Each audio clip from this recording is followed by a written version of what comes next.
Uma produção WGBH Boston associada a Harvard University. Qual a coisa certa a fazer?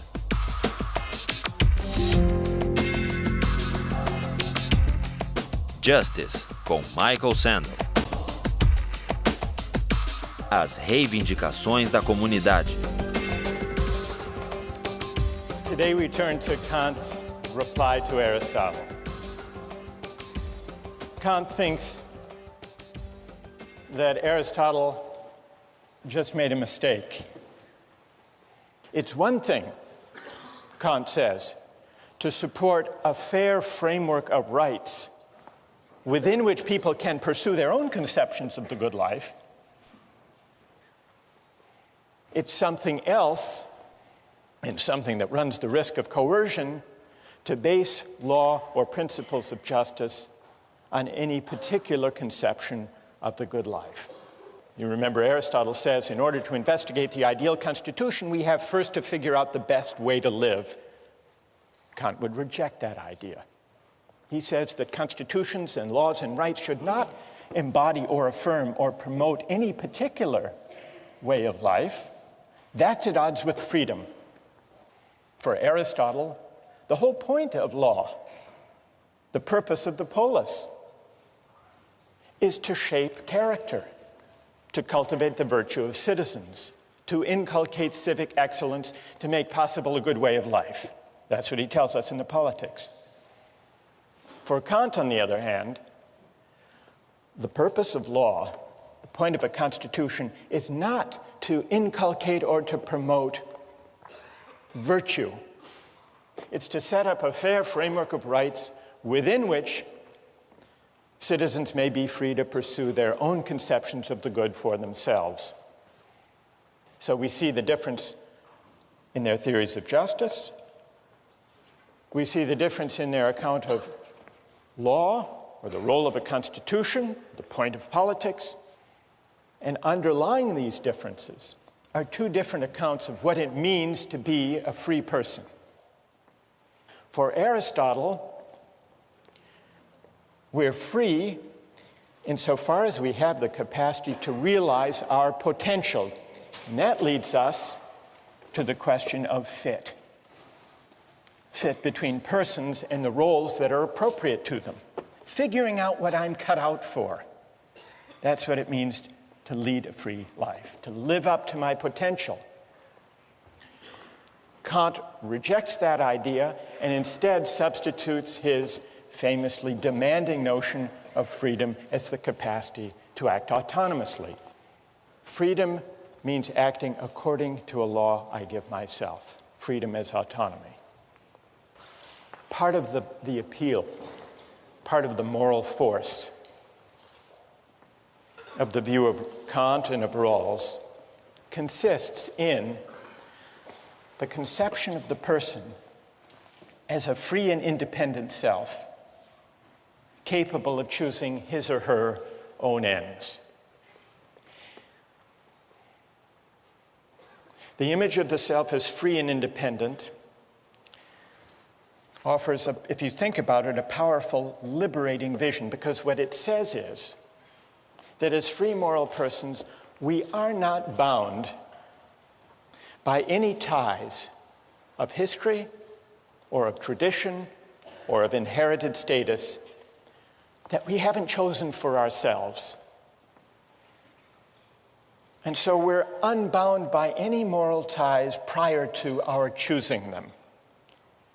And that means that we are free and independent, sovereign selves. We're the authors of the only obligations that constrain us.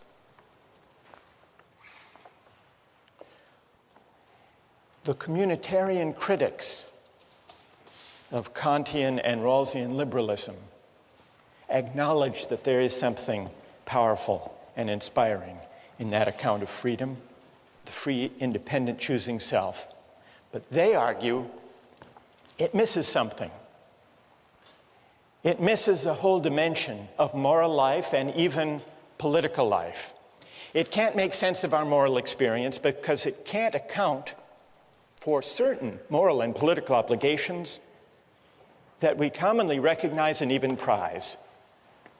And these include obligations of membership, loyalty, solidarity, and other moral ties that may claim us for reasons that we can't trace to an act of consent. Alistair MacIntyre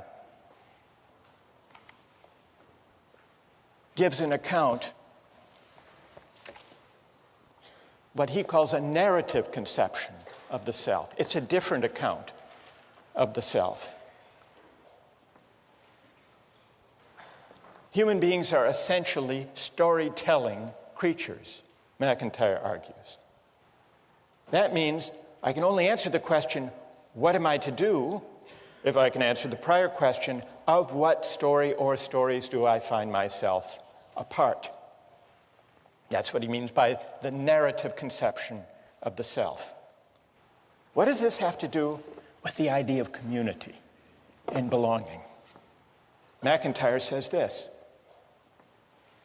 once you accept this narrative aspect of moral reflection, you will notice that we can never seek for the good or exercise the virtues only as individuals.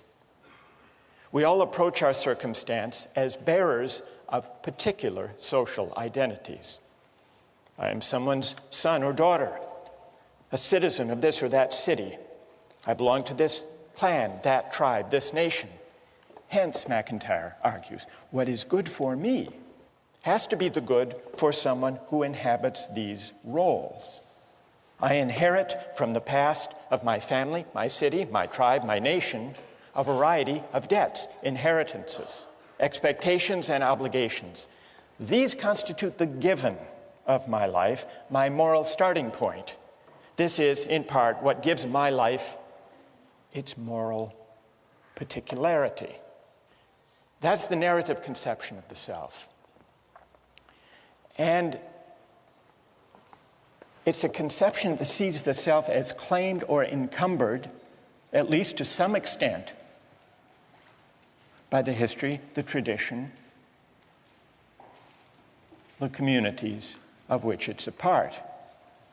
We can't make sense of our lives, not only as a psychological matter, but also as a moral matter in thinking what we ought to do without attending to these features about us. Now, MacIntyre recognizes that this narrative account, this picture of the encumbered self, puts his account at odds with contemporary liberalism and individualism. From the standpoint of individualism, I am what I myself choose to be.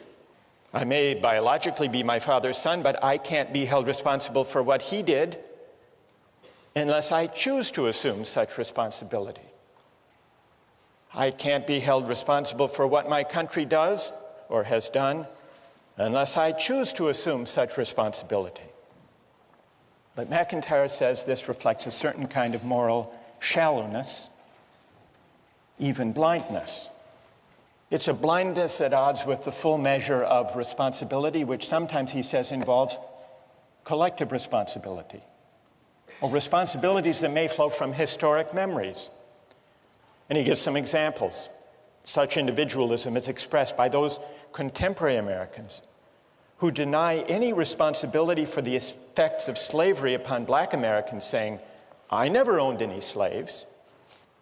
Or the young German who believes that having been born after 1945 means that what Nazis did to Jews has no moral relevance to his relationship to his Jewish contemporaries. MacIntyre says all of these attitudes of historical amnesia amount to a kind of moral abdication.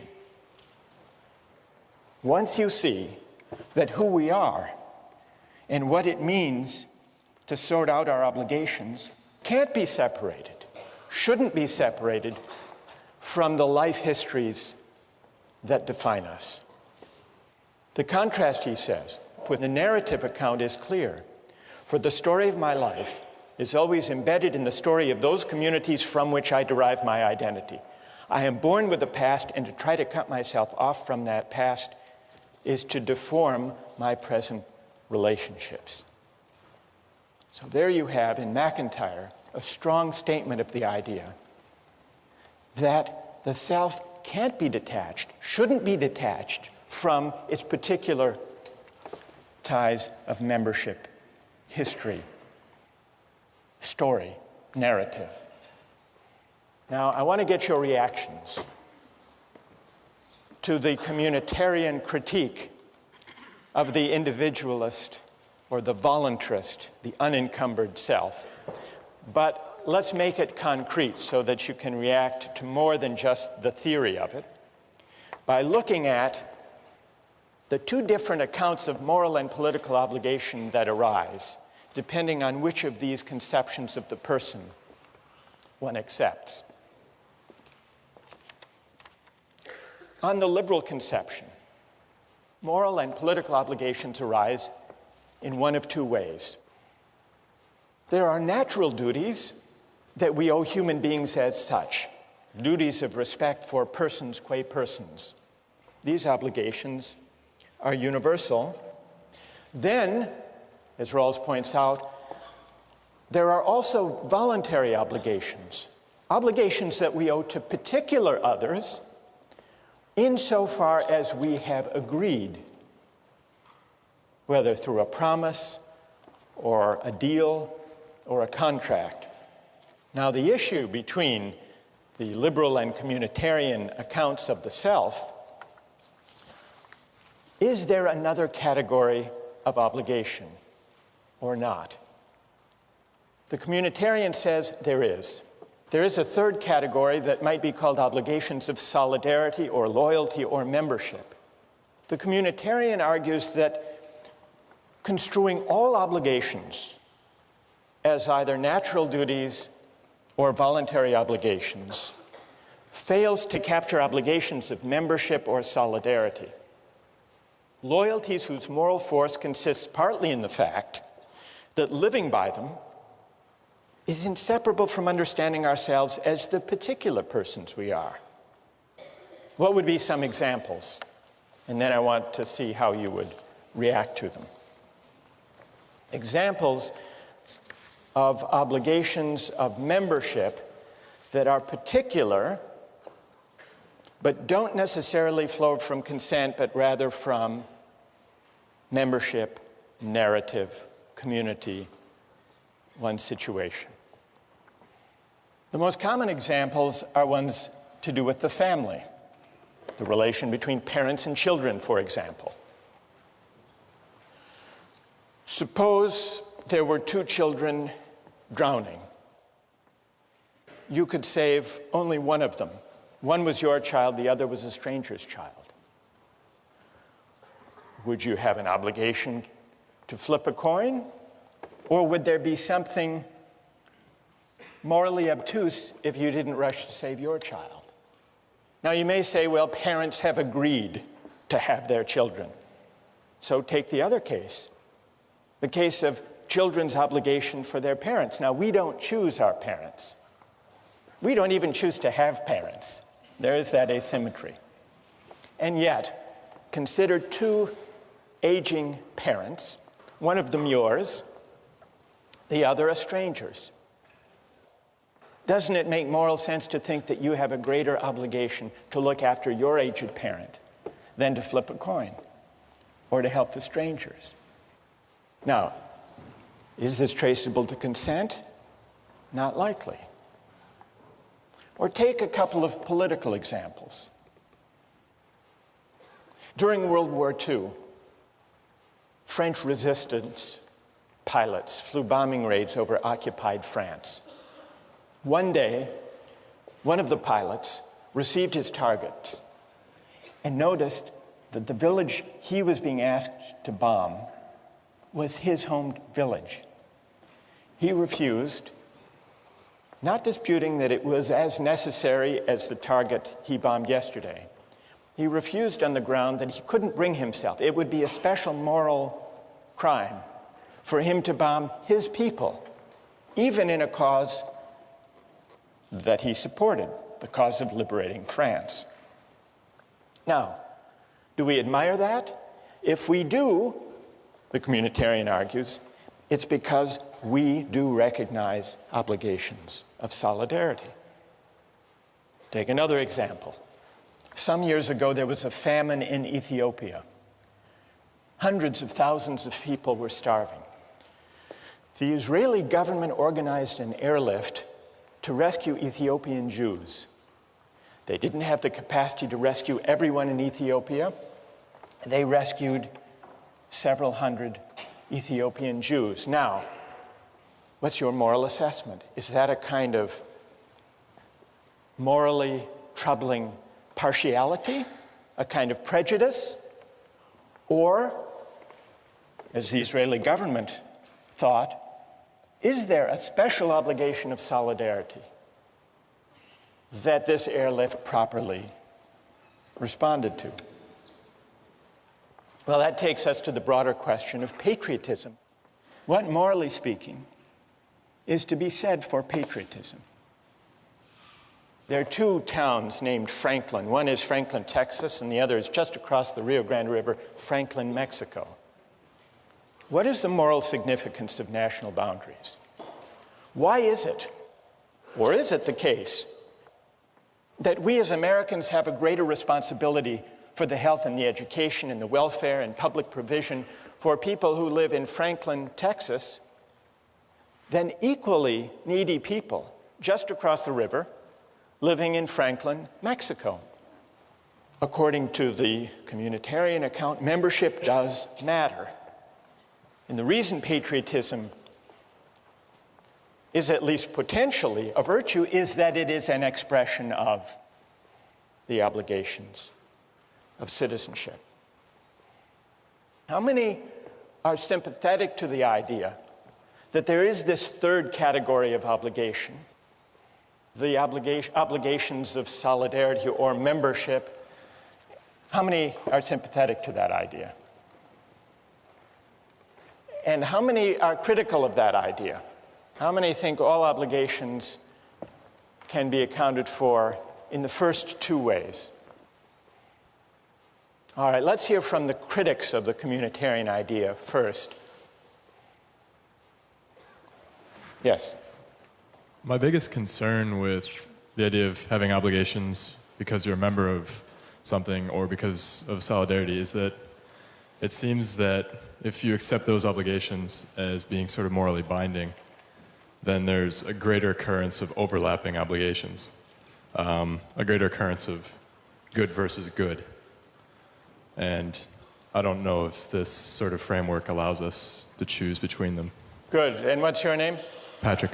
So you worry that if we recognize obligations of membership or solidarity, since we inhabit different communities, their claims might conflict. And what would we do if we have competing obligations? Yes? Well, one solution is that we could view ourselves as ultimately members of the human community, and that then within that we have all these smaller spheres of that, you know, I am American or I am a student at Harvard. And so the most important community to be obligated to is the community of human beings, and then from there you can sort of evaluate which other ones are most important to you. So the most universal, and what's your name? Nicola? So Nicola, you say the most universal community we inhabit, the community of humankind, always takes precedence. Yes. Patrick, are you satisfied? No. Why not? It seems rather arbitrary that we should choose the universal obligation over the more specific obligation. I might also say that I should be obligated first to the most specific of my obligations. For instance, take my family as a small unit of solidarity. Perhaps I should be first obligated to that unit, and then perhaps to the unit of my town, and then my country, and then the human race. Good, thank you. I want to hear from another critic of the communitarian view. We have the objection well, what if goods collide? Who objects to the whole idea of it? Who sees patriotism as just a kind of prejudice that ideally we should overcome? Yes? Patriotism reflects a community membership. That's a given. I think the problem is that whereas some memberships are natural narratives, the narrative of citizenship is a constructed one, and I think a false one. Because as the river is just a historical accident, it makes no sense that because the lottery of birth threw me into the United States as opposed to Mexico, that that's the membership that I should be a part of. Good. And what's your name? Elizabeth. Elizabeth. Who has a reply? Yes. I think in general, we have to ask, where do our moral obligations arise from anyway? And I think basically there'd be two places from which they could arise. One would be kin, and another one would be reciprocity. And the closer you are associated to other people, there's a natural reciprocity there in terms of having interactions with those people. You interact with the neighbors on your street, with the other people in your country through economic arrangements. But I don't know, and you don't know those people in Franklin, Texas, any more than you know the people in Franklin, Mexico, do you? Presumably, you're naturally more connected with the people in your own country in terms of interaction and trade than you are with people in other countries. Good. Who else? Well, go ahead. Yeah, I think that a lot of the basis for patriotism can be compared to like school spirit or even house spirit that we see here, where freshmen are sorted into houses and then within a day they have developed some sort of attachment or pride associated with that house. And so I think that we can probably draw a distinction between a moral obligation for communitarian beliefs and sort of just a sentimental, emotional attachment. Good. Wait, stay there. What's your name? Rena. What about, go back to my example about the obligation of the child to the parent. Would you say the same thing there? It's just may or may not be a sentimental tie, but it has no moral weight?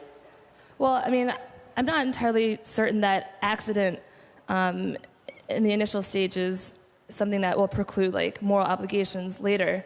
So, you know, just because we were randomly sorted into a house or just because we don't choose who our parents are or what country we're born into doesn't necessarily mean that we won't like develop an obligation based on some type of benefit, I guess, which is sort of shaky. So your obligation to your aged parent that's greater than to aged parents around the world is only because and insofar as you're repaying a benefit that your parent gave you when you were growing up?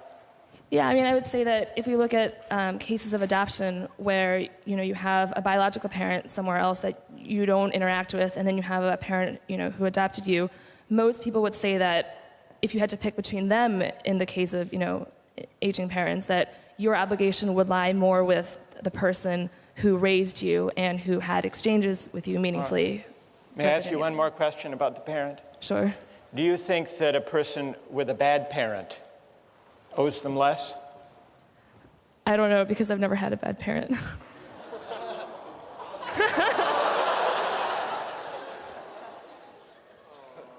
I think that's a good place to end. Thank you. We'll continue with this next time. Thank you.